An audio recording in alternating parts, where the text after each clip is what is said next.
Hello everyone, welcome back to Ninja Prep. This is Kapil Goyal, your educator and mentor for PG physics. तो 2023 and होते होते आप लोगों के लिए बहुत ही अच्छी खबर है, बहुत ही बढ़िया खबर है आप लोगों के लिए जो भी एग्ज़ाम देने वाले हैं C U E T P G का। जो भी बच्चे एग्ज़ाम देने वाले हैं C U E T P G का, उन सभी के लिए बहुत अच्छी खबर है। कुछ दिनों पहले C U E T P G के फॉर्म्स रिलीज हुए थे, तो उसके अंदर था कि जे एन यू और बी एच यू दोनों ही शो नहीं हो रहे थे, और मैंने आपको कहा भी था कि कुछ टेक्निकल ग्लिच हो सकता है, उसकी वजह से शायद अभी तक ये शो नहीं हो रहे हैं। तो कल यानी कि 30 दिसंबर को जेएनयू ने ऑफिशियली ये डिक्लेयर कर दिया, उन्होंने प्रेस रिलीज करके एक नोटिस भी निकाल दिया कि वो इस बार भी सीयूईटी पीजी के थ्रू ही एडमिशन लेंगे। कुछ साइट में प्रॉब्लम है जिसकी वजह से शायद वो अभी नाम वहां पर शो नहीं हो रहा है। तो पहली जो सबसे बड़ी खबर है 2023 के जाते जाते और 2024 के आते आते कि जेएनयू सीयूईटी पीजी में है, मतलब आपको जेएनयू के लिए अलग से कोई एग्जाम नहीं देना पड़ेगा। तो जो भी लोग इस वीडियो को देख रहे हैं, तो सबसे पहले इसी बात पर वीडियो को लाइक जरूर कर दें, चैनल को सब्सक्राइब नहीं किया है सब्सक्राइब कर दें और शेयर जरूर कर दें। बीएचयू का अभी कुछ भी कंफर्म है नहीं, परंतु बीएचयू भी अगले 4-5 दिनों में कुछ कंफर्म कर देगा, तो वहां की भी अपडेट जो आएगी मैं आपको बता दूंगा। तो इस वीडियो में चलो मैं आपको बताने वाला हूं कि जेएनयू के अंदर कौन कौन से पीजी कोर्सेज हैं, क्या उनकी एलिजिबिलिटी है, क्या सीट मैट्रिक्स है सीयूईटी पीजी के थ्रू। चलिए भाई, तो स्टार्ट करें। तो सबसे पहले तो आपको वो दिखा दिया जाए जो ऑफिशियल नोटिस आया है। एक मिनट रुकिएगा। तो ऑफिशियल नोटिस की अगर बात कर ली जाए तो ये प्रेस रिलीज आपको जेएनयू की साइट के ऊपर भी मिल जाएगी।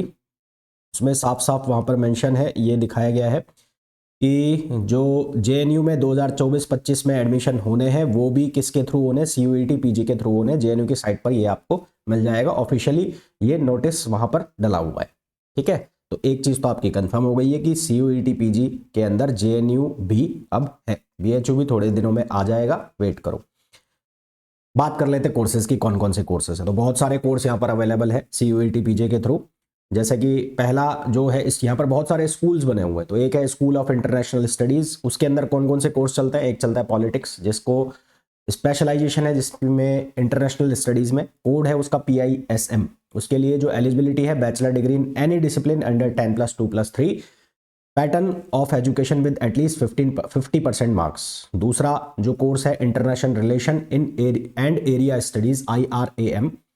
फिर है economics specialisation in world economy.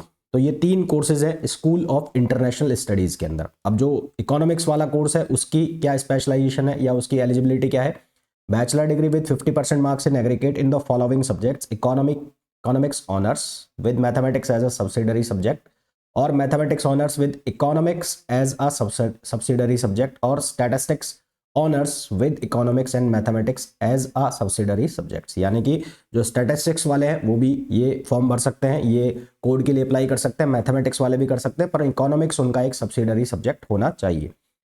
And any bachelor degree with 60% marks in aggregate with course in micro economics, macro economics, mathematical economics. इनके सामने इनके कोड भी दिए हुए हैं जो आप पेपर में फिल करेंगे।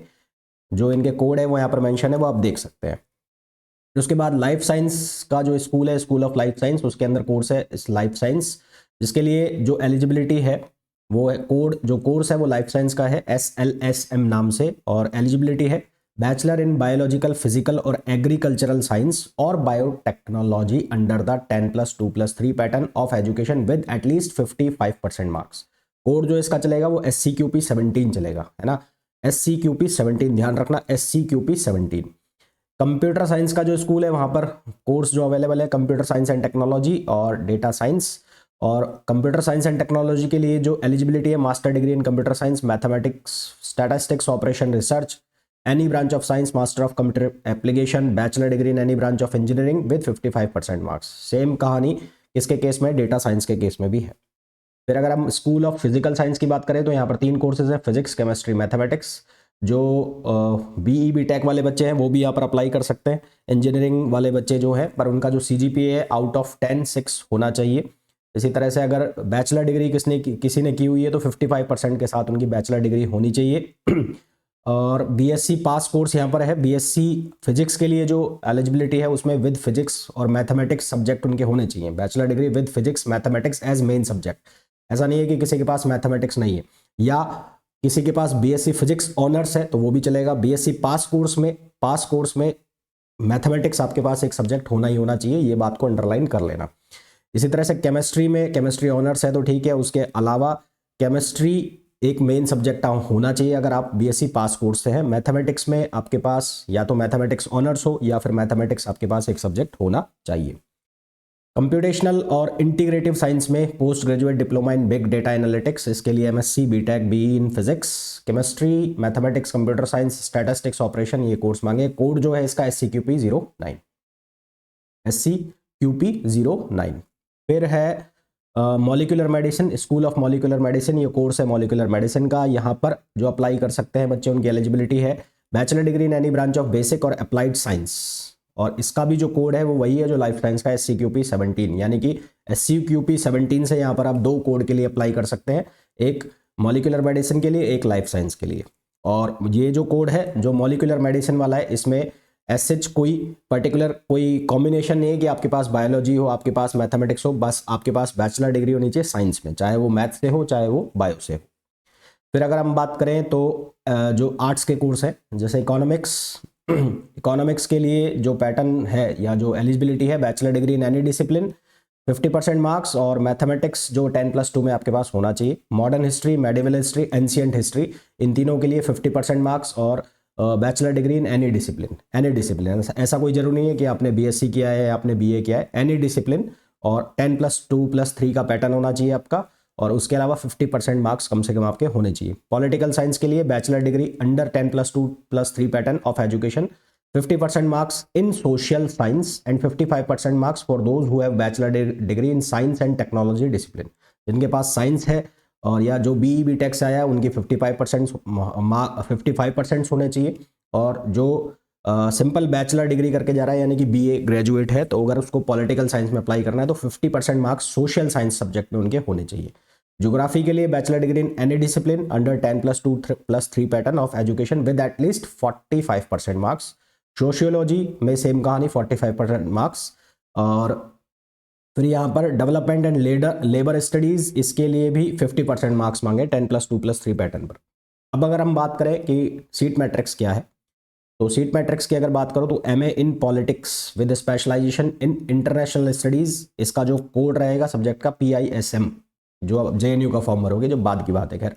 तो टोटल नंबर ऑफ सीट्स है इसकी 115। सीट का मैट्रिक्स का डिवाइडेशन मैं नहीं बता रहा हूँ, टोटल बता रहा हूँ आपको, वो आप देख लेना, स्क्रीन पर शो हो रहा है। फिर उसके बाद MA economics specialisation world economics, इसमें टोटल नंबर ऑफ सीट्स है 39। और फिर international relation and area studies, इसमें टोटल नंबर ऑफ सीट्स है 50।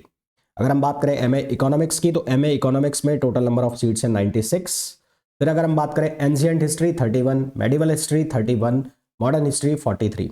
अगर हम पॉलिटिकल साइंस में MA की बात करें तो 96 सीट्स है, ज्योग्राफी में 68, सोशियोलॉजी में 96, फिलॉसफी में 31, और डेवलपमेंट एंड लेबर स्टडीज़ में 50। अगर हम बात करें French phone studies 19, MA in German literature 10, MA in German translation 19। और फिर अगर हम बात करें हिंदी में 39, उर्दू में 39, हिंदी ट्रांसलेशन 10, ये लैंग्वेज के कोर्स हैं जितने भी हैं। रशियन में 10, Spanish 8, Japanese 8, Korean 5, Chinese 4, Persian 19, पाश्तो 6, Arabic 15, linguistic 39, English 39। MCA के लिए जो यहाँ पर नंबर ऑफ सीट्स हैं वो है 58। एनवायरमेंटल साइंस में MSc जिसको करना है 39, लाइफ साइंस की जो सीट्स हैं वो 38, MSc फिजिक्स में 41, MSc केमिस्ट्री में बहुत कम सीट है 15 है, मैथमेटिक्स में भी बहुत कम सीट है 15 है। तो साइंस की जितने भी 3 कोर्स हैं यहाँ पे, मेन जो कोर्स है साइंस के, उनमें फिजिक्स में सबसे ज़्यादा सीट है। कंप्यूटेशनल एंड इंटीग्रेटिव साइंस, ये एक ऐसा कोर्स है जिसमें आपको इजीली एडमिशन मिल जाता है। अगर आपको JNU में जाना ही जाना है तो इस कोर्स में एडमिशन लगा देना।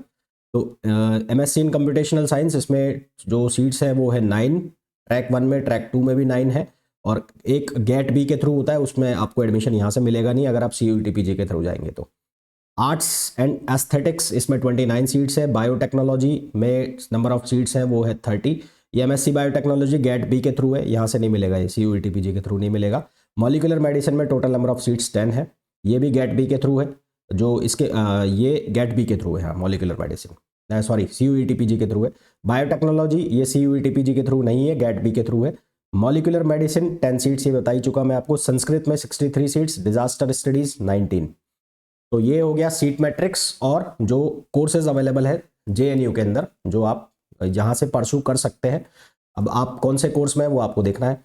और अगर आप CUET PG फिजिक्स के लिए प्रिपरेशन कर रहे हैं तो मैंने अपने हर वीडियो में बताया है कि मेरे जो चैनल है उस पर आपको बहुत सारी प्लेलिस्ट मिल जाएंगी जो CUET के रिगार्डिंग बनी हुई है फिजिक्स की। और अगर आपको पेड कोर्सेज ज्वाइन करना है तो अभी 30 दिसंबर से नया बैच स्टार्ट हुआ है, जिसमें अभी मैंने स्टार्ट किया है EMT। इसके अलावा टेस्ट सीरीज स्टार्ट हो रहा है 4 जनवरी से। तो अगर आप उसको भी ज्वाइन करना चाहते हैं तो आपको मेरा ऐप डाउनलोड करना पड़ेगा, Ninja Prep by Kapil sir. और अगर आप इस वीडियो को पसंद कर रहे हैं तो प्लीज़ वीडियो को लाइक ज़रूर कर दें, चैनल को सब्सक्राइब कर दें और शेयर भी ज़रूर कर दें।